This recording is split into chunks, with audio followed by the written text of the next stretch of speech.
Welcome back to the IBFP. Here's your host, Boxing Nuke. Welcome back to the IBFP. Now let's get into this fight, fans. These are the potential 3 opponents for Manny Pacquiao. Now we have to look at these opponents objectively and break down why each one is the next potential guy to face Manny Pacquiao. We'll start at number 1.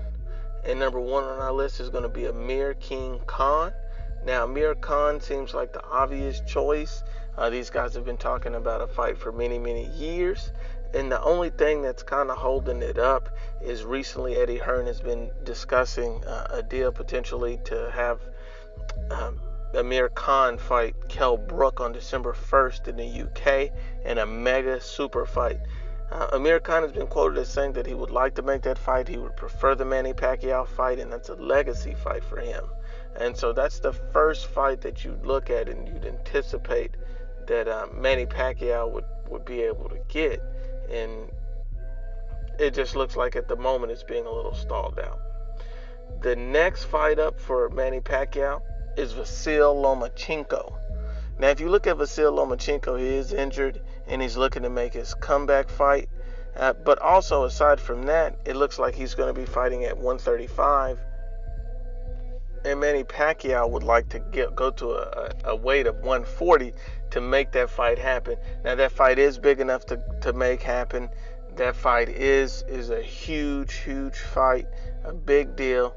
And, you know, Vasyl Lomachenko could take his name to the next level in recognition if he were to beat a Manny Pacquiao at a higher weight class at 140 pounds.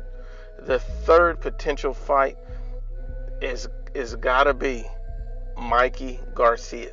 Mikey Garcia has been on record as stating that he wants the Manny Pacquiao fight. Manny Pacquiao has seemed interested and receptive to a Mikey Garcia fight. He feels like that'll be a great matchup for him.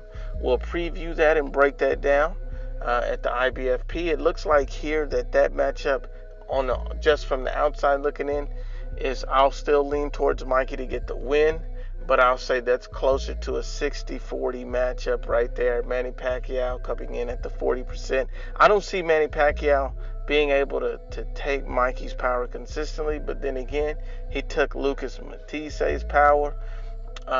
Mikey Garcia has the best boxing ability aside from Vasyl Lomachenko at 135. But Mikey Garcia has more experience than Lomachenko. So we'll see what Manny Pacquiao and Mikey can do in another breakdown video coming up soon. An honorable mention for this is Terence Crawford as well.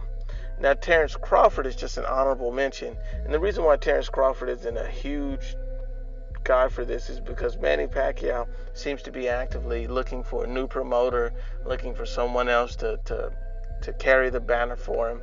And since Top Rank and Terence Crawford are pretty much tied together, that don't seem like that's going to happen. Plus, Manny Pacquiao has seemed reluctant to fight a Terence Crawford. Now, I know what you're saying. Vasyl Lomachenko is on Top Rank as well. Well, the difference there is Vasyl Lomachenko seems to take fights that Bob Arum doesn't want him to take, like a Gary Russell Jr. early in his career, a veteran Orlando Salido, I believe, at 2 fights in. But Terence Crawford has a slightly more managed career by Bob Arum. Now, if I had to pick a guy right now on the offhand, I think it's a tie. And I'll say that tie would consist of either Amir Khan or Mikey Garcia. If for whatever reason the Mikey Garcia Errol Spence fight can't be worked out, I think the next biggest fight is Mikey Garcia Manny Pacquiao. I believe that's a pay-per-view fight, and it draws a lot of fans from all over the world. The Garcia family has stated that they would love that Manny Pacquiao Mikey Garcia fight. They believe that's a better fight for Mikey, and so I could see that happening. Or I could see Amir Khan in the UK. I could see that happening as well, because it doesn't seem like the 2 bigger fights, the Spence and Brook fight for these 2 fighters, for Khan and Garcia, to happen right away in December like they both planned. Now, if they both happen, then that changes the course of everything. But we'll see what happens. Stay tuned to the IBFP.